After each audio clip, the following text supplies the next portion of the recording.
Boleh ni fibro section 4 kijing petip nam ta gitu kiba dab ban yala ekane exam jongka intelligence bureaus government of India kadega post jongka security assistant executive and multitasking staff general exam 2022 tier 1 teka result jongka ne kalami te wat nam so e ka result kalami na duk artrik jong na June te nomor ka jing bom lajpor ka jonga dengan laradon napneng jupi ki bom pat yo jing tips pangane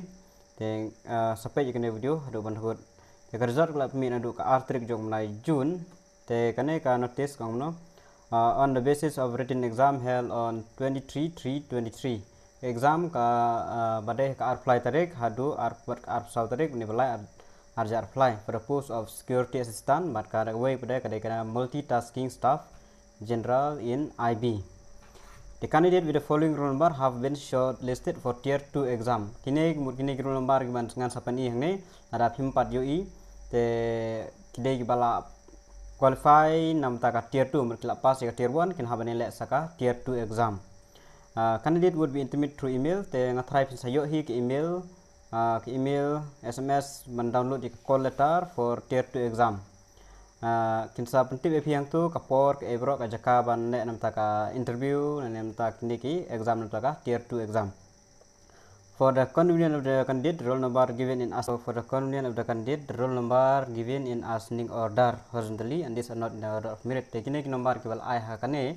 kibidi nam taka shillong tekide tang haka serial number ma umde haka order of merit 4 qualify mta 4 dipin iya ka code of mark ro. Te napo megalia ke qualify nam ta kane ka IBs ke